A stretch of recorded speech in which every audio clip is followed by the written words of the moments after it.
আসসালামু আলাইকুম এভরিওয়ান।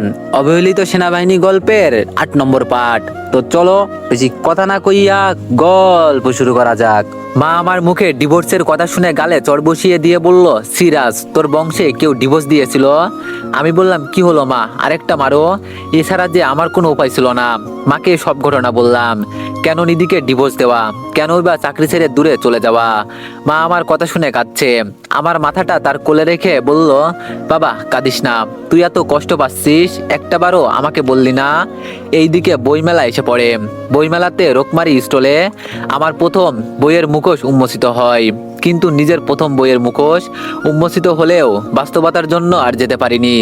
তামান্নাকে নিয়ে সারাদিন হাসপাতালে ছিলাম।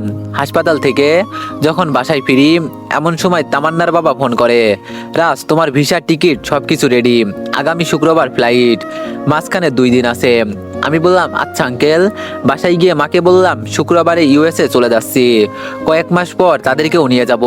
মা আর কাঁদলো না আমার সামনে। এইদিকে 3 দিনে আমার বইটা সর্বোচ্চ বিক্রির তালিকায় প্রথমে আছে। এই প্রাপ্তিটা লেখক হিসাবে অনেক বড়। নিধি বইমেলার প্রথম দিন গিয়ে তার প্রিয় মানুষটার বই সংগ্রহ করে। বই কেনার পর স্টলের লোকদের বলল, ভাইয়া, লেখকের বইয়ের মুখোশ উন্মোচনের সময় আসার কথা ছিল, তিনি কি আসেননি? লোকটি বলল, না আপু, শুক্রবার আসবেন তিনি। নিধি বলল, ও আচ্ছা। নিধি মনে মনে ভাবলো, তাহলে শুক্রবারে তার ভালোবাসার মানুষটাকে দেখতে পারবে। এইদিকে তামান্নার অনুরোধে বৃহস্পতিবার বইমেলাতে গিয়ে দেখি রোকমারি বুক স্টলের সামনে অনেক বড় লাইন। প্রথমবারের মতো ভক্ত পাঠক পাঠিকার সাথে সময়টা কাটিয়ে দিনটা বেশ ভালোই গেল। কিছু কেনাকাটা সেরে সন্ধ্যায় বাসায় আসলাম। পরের দিন ফ্লাইট। নিধিকে খুব করে দেখতে ইচ্ছা করছে, কিন্তু চাইলেই যে আর সব পাওয়া যায় না। পরের দিন ফ্লাইট ইউএসএ এর। প্রায় বিকেল পর্যন্ত মা আর আশাকেই সময় দিয়েছি। বিকেলে মা আশার সাথে নিয়ে আঙ্কেল তামান্নার বাবা আমাকে আর তামান্নাকে বিমানবন্দর পর্যন্ত এগিয়ে দিয়ে আসে। যাওয়ার সময় মা আর আশার চোখে স্পষ্ট পানি দেখলাম। মা তবু আমার সামনে খুশির জন্য চোখের জল মুছছে। এইদিকে সেখানে পৌঁছেই তামান্নার বাসায় উঠি। তামান্নার সাথে বেবি। তামান্না বেবিটা আমার কোলে দিয়ে বলল, রাজ, সেদিন যে মেলায় ঘুরলাম, একটা পোস্টও তো ফেসবুকে পাবলিশ করনি। আমি আমার আইডি থেকে পোস্ট করছি। আর তোমার আইডির নাম কি, কখনো তো বলনি। আমি বললাম, আমার আইডিতেও দিতে হবে। তিশা বলল, দিতে হবে না মানে? তামান্না হাত থেকে ফোনটা নিয়ে ফেসবুকে আমার আইডি থেকে পোস্ট করলো। বইমেলার কিছু মুহূর্ত ফ্রেমবন্দি। মুহূর্তেই হাজার হাজার লাইক। আর কমেন্ট বক্সে কত কমেন্ট। অনেকে লিখেছে, ভাইয়া, আপনার লেখা অতুলনীয়, 1 ঘন্টায় 4000 শেয়ার। এইদিকে নিধি বসে বসে বই পড়ছে তার প্রিয় লেখকের। এমন সময় ফোনটা বেজে উঠলো। ফোনের স্ক্রিনে তাকিয়ে দেখলো তিশার নাম্বার। নিধির সাথে রাজের বিয়ের পর আর ফোনে কথা হয়নি। হঠাৎ কিসের জন্য ফোন? নিধি ফোন রিসিভ করতেই ওপাশ থেকে তিশা বলল, কেমন আছেন? নিধি বলল, ভালো। এতদিন পর কি মনে করে? তিশা বলল, রাজের কি খবর? নিধি বলল, ওই চরিত্রহীনটার খবর তো তোর ভালো জানার কথা। ওই চরিত্রহীনের কথা বলার জন্য ফোন দিয়েছিস? তিশা বলল, রাজ চরিত্রহীন না রে, একদিন তোর সব ভুল ভাঙবে। তবে যেই দিন ভুল ভাঙবে সেই দিন রাজের সামনে দাঁড়াতে পারবি। শোন, একটা মেয়ে তার ভালোবাসা পাওয়ার জন্য নিজেকে যখন আরেকটা ছেলের কাছে সঁপে দেয়, আর ছেলেটা কতটা চরিত্রবান হলে ছুঁয়েও দেখে না। আমি ভালোবাসা পাওয়ার জন্য নিজেকে রাজের কাছে সঁপে দিয়েছিলাম। ভালোবাসা তো দূর, আমার দিকে একবার তাকাইনি পর্যন্ত। নিধি বলল, বাহ, দালালি করতে ফোন দিছিস তুই? তিশা বলল, না, সত্যিই বললাম। আর হ্যাঁ, কিছু মনে না করলে আপনাকে একটা সুখবর দিতে ফোন দিলাম। নিধি বলল, কি সুখবর? তিশা বলল, আপনার যে ভালোবাসার মানুষ, যার গল্প এই বইমেলায় প্রকাশ হয়েছে, তাকে কি কখনো দেখছেন? তাকে দেখবেন। নিধি বলল, কোথায় সে, বল না প্লিজ। তিশা বলল, শান্ত হন, শোনেন, ফেসবুক অন করে দেখেন, আপনার সকল প্রশ্নের উত্তর পেয়ে যাবেন। নিধি ফেসবুক ওপেন করতেই নিউজ ফিডে দেখে যে রাজের ছবি। এই প্রথম রাজকে ফেসবুকে দেখলো। মনে মনে বলল, চরিত্রহীনটা আবার ফেসবুকও চালায়। নিধি স্ক্রল করতে যাওয়ার আগে চোখটা মুহূর্তের মাঝে আটকে গেল আইডিটার দিকে তাকিয়ে। মেঘরুদ্দুর আইডিতে রাজের পিক কেন? এ কিভাবে সম্ভব? নিধি আর সময় নষ্ট না করে গাড়ি নিয়ে বইমেলা চলে যায়। রোকমারি 22 নং স্টলে গিয়ে স্টাফদের বলে, ভাইয়া, মেঘে ঢাকা চাঁদ, বইটার লেখক কি উনি? মোবাইলের ছবিটা দেখিয়ে। ছেলেটি মুচকে এসে বলল, হ্যাঁ উনি তো বৃহস্পতিবার মেলায় আসছিল, আর এবার ওনার বইটা মনে হচ্ছে সেরা বইয়ের তালিকায় প্রথম থাকবে। নিধি দাঁড়িয়ে দেখছে স্টলের সামনে অনেক মানুষ, প্রায় সবার হাতেই মেঘে ঢাকা চাঁদ উপন্যাস। নিধির চোখ বেয়ে জল পড়ছে। যাকে সে সবটা দিয়ে ভালোবাসলো সে মানুষটা যে অন্য কেউ না, তার স্বামী রাজ, যাকে সে কষ্ট দিয়েছে। ছেলেটি বলল, কি হলো ম্যাম, এনি প্রবলেম? নিধি চোখ মুছতে মুছতে স্টল থেকে বের হয়ে সোজা বাসায় এসে পড়লো। শুয়ে শুয়ে ভাবছে কেন এতদিন আগে তার ভালোবাসার মানুষটার পরিচয় জানলো না। তাহলে হয়তো এই দিন দেখতে হতো না। সে কিভাবে এই মুখ নিয়ে রাজের সামনে দাঁড়াবে? তিশা পর হয়ে রাজকে চিনতে পারলো, আর সে তার ভালোবাসার মানুষটাকে চিনতে পারলো না। নিধির বুক ফেটে কান্না আসছে, বারবার চোখের সামনে রাজের মুখটা ভেসে উঠছে। নিধি তার বাবাকেই কিভাবে বলবে? আর তার বাবা যদি জানতে পারে নিধি আর রাজের মাঝে কোনো সম্পর্ক নেই, ডিভোর্স হয়েছে, তাহলে কি তিনি আরো কষ্ট পাবেন? ডিভোর্সের কথা মনে পড়তেই নিধি তার ব্যাগ থেকে ডিভোর্স লেটারটা বের করে দেখে লেটারের এক পাশে রাজ সাইন করে দিয়েছে, তার সাইনটাই বাকি। নিধির হাত কাঁপছে, চোখের পানি টপ টপ করে ডিভোর্স লেটারের উপর পড়ছে। বুকের ভেতরের যন্ত্রণাগুলো আগ্নেয়গিরির জ্বলন্ত লাভার মতো টকবক করে ফুটছে। নিধির ডিভোর্স লেটারটা বুকের সাথে জড়িয়ে ধরে কান্না করে দেয়। সারা রাত আর ঘুম হলো না নিধির। পরের দিন সিনা সাহেব মেয়েকে ডাকতে এসে দেখে রুমের দরজা খোলা, নিধি ফ্লোরে পড়ে আছে। সিনা সাহেব দৌড়ে গিয়ে নিধিকে বিছানায় শুইয়ে দেওয়ার সময় নিধির হাতে কিসের যেন একটা কাগজ দেখতে পায়। কাগজটা হাতে নিতেই তিনি চমকে যায়, ডিভোর্স লেটার, তাও তারই মেয়ের। রাজ পারলো তার মেয়েকে ডিভোর্স দিতে, তাও তাকে কিছু না বলে। আসলে সে মানুষ চিনতে ভুল করেছে। তার মা মরা মেয়েটাকে এতটা কষ্ট কিভাবে দিল? তাড়াহুড়া করে ডাক্তারকে ফোন দিল। ডাক্তার এসে নিধিকে দেখে বলল, তেমন কিছু না, সেন্সলেস হয়ে গেছে, ঠিক হয়ে যাবে। ডাক্তার চলে যাওয়ার খানিক পরেই নিধির জ্ঞান ফিরে। জ্ঞান ফিরতেই সিনহা সাহেব নিধিকে বলল, মা এ কি হয়েছে তোর? তুই তোর বাবাকে একটা বারও বলতে পারলি না তোর বাবা কি পর হয়ে গেছে? আমাকে ক্ষমা করে দিস মা। আমি যদি ওরকম ছেলের কাছে বিয়ে না দিতাম তাহলে এদিন দেখতে হতো না। নিধি তার বাবার কথা শুনে কান্না করে দেয়। নিধির বাবা বলল, কি হলো মা, কাঁদছিস কেন? ছোট লোকটা তোকে ডিভোর্স দিয়েছে তাই না? দেখিস আমি ওকে শান্তিতে থাকতে দিব না, আমি ওকে জেলের ভাত খাওয়াবো। নিধি বলল, না বাবা, রাজকে নিয়ে কিছু বলবা না। নিধির বাবা বলল, কেন বলবো না? যার জন্য আমার মেয়েটার এই অবস্থা। নিধি তার বাবাকে জড়িয়ে ধরে ফুপিয়ে কান্না করে দেয়। নিধির বাবা বলল, কি হয়েছে মা বল, কান্না করিস না, তোর কান্না যে সইতে পারি না। নিধি বলল, বাবা আমার রাজের কোনো দোষ নেই, আমি আমার রাজকে কষ্ট দিয়েছি, অনেক বেশি কষ্ট দিয়েছি, আর ডিভোর্স রাজ দেয়নি, আমি দিতে বাধ্য করেছি। বাবা আমি অনেক খারাপ তাই না? আমি তোমার মেয়ে হবার যোগ্যতা রাখি না। বাবা আমি রাজকে ছাড়া বাঁচবো না, আমার রাজকেই লাগবে, কোনোদিন তোমার কাছে কোনো কিছু চাইনি, আজ চাই তুমি আমার স্বামীকে এনে দাও। নিধির বাবা বলল, চিন্তা করিস না মা, আজই রাজের বাসায় যাব, তবুও কান্না করিস না। নিধি বলল, না বাবা তোমার যেতে হবে না, আমি যাব, ভুলটা যেহেতু আমার। নিধি ফ্রেশ হয়ে সকালে রাজের বাসার উদ্দেশ্যে রওনা দিল। গাড়িতে বসে বসে ভাবছে রাজ কি তাকে ক্ষমা করবে। এমন সময় ফোনটা বেজে উঠলো। ফোনের দিকে তাকাতেই দেখে তিশা ফোন করেছে। নিধি ফোন রিসিভ করতে সালাম দিতেই ওপাশ থেকে তিশা বলল, নিধি কেমন আছিস? নিধি চুপ করে আছে, কিছু বলছে না।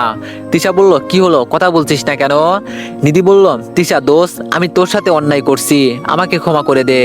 আমি আমার ভালোবাসার মানুষটাকে চিনতে পারিনি, আমি যার প্রেমে অন্ধ ছিলাম, এতটা কাছে পেয়েও তাকে উপলব্ধি করতে পারিনি বুঝতে। আর আমি তোর সাথে অনেক অন্যায় করছি, সবকিছুর জন্য ক্ষমা করে দে। তিশা বলল, কি সব বলছিস? ক্ষমা চাইতে হবে না, তুই না আমার দোষ, নিজের ভুল বুঝতে পারছিস এটাই অনেক। আর হ্যাঁ, আমার আর রাজের মাঝে সত্যি কোনো অবৈধ সম্পর্ক ছিল না, বাট তুই আমাকে ভুল বুঝছিস। নিধি বলল, শোন না, আমার সেই মেঘরুদ্দুর আইডির সেই অচেনা মানুষটাই আমার রাজ, তবে অনেক অনেক ধন্যবাদ তোর ওকে খুঁজে দেওয়ার জন্য। তিশা বলল, আচ্ছা এখন রাখি, পরে কথা হবে। নিধি গাড়ি থেকে নেমে যতই রাজের বাসার দিকে যাচ্ছে ততই পাটা যেন অবাস হয়ে আসছে। নিধি বাসায় ঢুকেই দেখে আশার মা সোফায় বসে আছে। নিধি গিয়ে মায়ের পায়ে সালাম করতেই আশা বলল, আপনি কেন এসেছেন, কি চান? নিধি বলল, কি হয়েছে আশা, আমি কি আসতে পারি না? আশা বলল, না পারেন না, কিসের জন্য আসবেন? সেই দিন না বিদায় নিয়ে গেছেন, আমরা তো আপনার কেউ নয়। মা বলল, আশা চুপ করবি? আশা বলল, মা বলতে দাও, আমার ভাইয়ার কি দোষ করেছিল যার জন্য আমার ভাইয়াকে কষ্ট দিয়েছে? নিধি বলল, আশা তোমার ভাইয়া কোথায়? আশা বলল, আপনি আমার ভাইয়ার কথা বলবেন না, মা তুমি চলে যেতে বলো ওনাকে। আমার ভাইয়া অপরাধী ছিল বুঝলাম, আমার ভাইয়ার বাবুটার কি অপরাধ ছিল আপনার জন্য আমি আন্টি হতে পারিনি, ভাইয়া বাবা হতে পারিনি, আপনি কোনোদিন আমাদের বাসায় আসবেন না, আপনার জন্য ভাইয়াকে হারিয়েছি। নিধি কাঁপা কাঁপা গলায় বলল, মানে কি বলছে এইসব?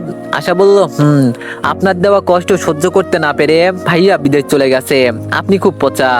নিধি এবার কান্না করে দিল, চোখের পানি মুছতে মুছতে বলল, আশা বোন আমার, আমাকে ক্ষমা করে দে, আমি জানি আমি অন্যায় করেছি, তবু আমাকে দূরে সরিয়ে দিস না। ও মা, আজ যদি আমার জায়গায় আশা এমন করতো, তুমি ক্ষমা করতে না মা? মা, আমি তোমার পায়ে পড়ি। নিধি রাজের আম্মুর পায়ে ধরে কান্না করতে লাগলো। আম্মু বলল, মা ওঠ, কি করছো এইসব? কান্না করো না।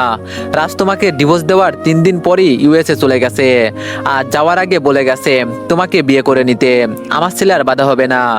আশা রুম থেকে একটা ডায়েরি এনে নিধির হাতে দিয়ে বলল, ভাইয়া এটা আপনাকে দিতে বলেছিল, যদি কোনোদিন আপনি আসেন আপনাকে দিতে, এত তাড়াতাড়ি আসবেন ভাবিও নি কখনো। যাই হোক, আমার ভাইয়া আর আমাদের যদি সত্যি ভালো চান, তাহলে আর আমাদের বাসায় আসবেন না। নিধি ডায়েরিটা নিয়ে বাসায় এসে দরজা বন্ধ করে দিল। নিধি বিছানায় শুয়েই ডায়েরিটা খুলে দেখতে পেল তার অনেকগুলো ছোট ছোট ছবি প্রথম পাতা জুড়ে। তার নিচে লেখা, মায়াবতী সমস্ত অনুভূতি শুধু তোমার জন্য। তারপরও পাতা উল্টাতেই দেখতে পেল ছোট্ট ছোট্ট অক্ষরে লেখা, আজ আমার বিয়ে প্রিয় মানুষটার সাথে। আমি কখনো ভাবিও নি নিধি আমার হবে। নিজের অজান্তেই তাকে এতটা ভালোবেসে ফেলবো কখনো বুঝতেও পারিনি। জীবনে কখনো কাউকে ভালোবাসিনি। নিজের অর্ধাঙ্গিনীর জন্য নিজের সমস্ত ভালোবাসা জমিয়ে রেখেছি। কত রাত জাগা স্বপ্ন, কত অনুভূতি অজস্র লেখা চিরকুট জমিয়ে রেখেছি তার জন্য। কিন্তু আমিও কখনো ভাবিনি নিধি আমাকে এতটা ঘৃণা করে। আমি এতটা হতভাগা, বাসর রাতে নিজের স্ত্রীকে ছুতেও পারিনি। তবু আফসোস নেই, তার হাসি মাখা মুখটাই যে আমার সব। যতই দিন যাচ্ছে আমার প্রতি নিধির অবহেলা বাড়ছে। জানি না একটা মানুষকে কতটা অবহেলা করা যায়। নিজেকে আজকাল উড়ন্ত কালো মেঘের মতো লাগে। মনে হয় নিধির জীবনটা আমি নিধাতে নষ্ট করেছি। দিনগুলো ভালোই কাটছিল, হঠাৎ একদিন নিধি ড্রিঙ্কস করে আসে। তার পাগলামির কাছে হেরে গিয়ে জন্ম নেয় আরেকটা প্রাণের। আমি যেদিন প্রথম শুনি নিধির গর্ভে আমার সন্তান, সেদিন আনন্দে কান্না করে দিই। কিন্তু আমার হৃদয়ের রানীটাই যে খুশি না। বাবা হারানোর পর মাকে এই প্রথম এতটা খুশি হতে দেখেছি। কিন্তু খুশিটা বেশি দিন ছিল না। নিজের সন্তানকে একটা মা কতটা নিকৃষ্ট ভাবতে পারে, নিধিকে না দেখলে হয়তো অজানাই থেকে যেত। সবকিছুকে ছাপিয়ে নিধির প্রতি ভালোবাসা এক রক্তিও ভাটা পড়লো না। জানি না কি মায়া করেছে সে আমাকে। তাকে ছাড়া আজকাল নিজেকে ভাবতে পারি না। কিন্তু আমি বুঝে গিয়েছি আমার প্রতি নিধির ঘৃণার পাহাড় জমছে দিন দিন। আমার দেওয়া বকুলের মালা, ছোট্ট চিরকুটে প্রকাশ করা ভালোবাসা তার পদতলও সবসময় স্থান পেত। তবুও নিয়ম করে মালা আনা ভুলিনি। যদিও কভু মালাখানা খুঁজে পাই, খোপা তাতেই যে আমার প্রাপ্তি। আমার অপেক্ষা কবে যে গুছাবে, যে তারা হারিয়ে যায় কৃষ্ণ গহ্বরে, যে ফুল ঝরে যায় ভর দুপুরে, যে শূন্যতা জমে মন আকাশে কালো মেঘের মতো। যে প্রিয় হারিয়ে যায় তাকে কি আর পাবো? পাবো কি তার মতো? অপেক্ষা গুছাবে, গোধূলি ফুরাবে, অন্ধকার কি নামবে সে কদম তলে। দিঘির পাড়ে পা ডুবিয়ে কত কথা জমে আছে, বলা কি যাবে? না শুধুই অপেক্ষা। আমার অপেক্ষা শেষ কি হবে? বড্ড ভালোবাসি, কিন্তু কার অবহেলায় নিজেকে থুনকো কাচের মতো মনে হয়। নিধি আর পড়তে পারছে না। চোখের সামনে রাজকে করা অপমানগুলো ভেসে উঠছে। চোখের পানিতে ডায়েরির পাতাগুলো ভিজে যাচ্ছে। নিধির বুকের সাথে ডায়েরিটা শক্ত করে জড়িয়ে ধরে কান্না করছে। নিধির খুব করে ইচ্ছে করছে রাজকে জড়িয়ে ধরে কাঁদতে, কিন্তু চাইলেও যে সব পাওয়া সম্ভব না। এইদিকে নিধির বাবা সিনহা সাহেব নিধির দরজায় বারবার নক করছে। এক পর্যায়ে নিধি দরজা খুলেই তার বাবাকে জড়িয়ে ধরে কাঁদতে লাগে। সিনহা সাহেব তার মেয়ের মাথায় হাত বুলাতে বুলাতে বলল, মারে, রাজ কিছু বলেছে তোকে? রাজের বাসা থেকে এসে কিছু না বলে দরজা বন্ধ করে আসিস, কি বলেছে বল আমায়। নিধি বলল, বাবা রাজ নেই। নিধির বাবা বলল, নেই মানে? কোথায় গিয়েছে? নিধি বলল, বাবা রাজ দেশে নেই, রাজ আমাকে ছেড়ে চলে গেছে। বাবা আমি সত্যি খুব খারাপ তাই না? যা করেছে ঠিকই করেছে, আমার সাথে এমন হওয়াই উচিত। কাঁদতে কাঁদতে বলল নিধি। নিধির বাবা বলল, কি বলছিস এসব? আর রাজ দেশ ছেড়ে চলে যাবে কেন? আর আমাকে তো একবারও বলল না। নিধি বলল, বাবা আমি ওকে না করেছি আর যোগাযোগ করতে। বাবা রাজ আমেরিকা চলে গেছে, আর যাওয়ার আগে বলে গেছে যোগাযোগ না করতে। আমি কিভাবে এ মুখ নিয়ে ওর সামনে দাঁড়াবো? বাবা তুমি যে করেই হোক আমার রাজকে এনে দাও, আমি তোমার কাছে কিছুই চাই না। নিধির বাবা বলল, মারে কান্না করিস না, আমি দরকার হলে তোকে আমেরিকা পাঠাবো, তবুও কান্না করিস না। তুই ছাড়া আমার আমার কি আছে, আমি আজই রাজের বাসায় যাব। নিধি বলল, না বাবা তুমি যেও না, এইসব জানলে রাজারও কষ্ট পাবে। কষ্ট পাই আমি পাই, আমি যে আমার না দেখা ভালোবাসার মানুষটাকেই কষ্ট দিয়েছি। নিধির বাবা বলল, মারে কান্না করিস না, আমি আমার মেয়ের চোখের পানি দেখতে পারি না। পরের দিন সিনহা সাহেব রাজের বাসায় গিয়ে দেখলো আশা আর তার মা বসে গল্প করছে। সিনহা সাহেব বাসায় গিয়ে সালাম দিয়ে বললেন, কেমন আছেন আপা? আম্মু বলল, জি আলহামদুলিল্লাহ ভালো, আপনি? সিনহা সাহেব বলল, আলহামদুলিল্লাহ। আম্মু বলল, তা হঠাৎ কি মনে করে ভাইজান? সিনহা সাহেব বলল, কেন আসতে পারি না? আম্মু বলল, এমন করে বলছেন কেন, আপনি না আসলে কি আসবে? সিনহা সাহেব বলল, আচ্ছা বাদ দেন, শুনলাম রাজ বাবাজি নাকি আমেরিকা গিয়েছে, শুনলাম না তো। আম্মু বলল, আপনাকে বলতে বারণ করেছিল রাজ। সিনহা সাহেব বলল, ও আচ্ছা।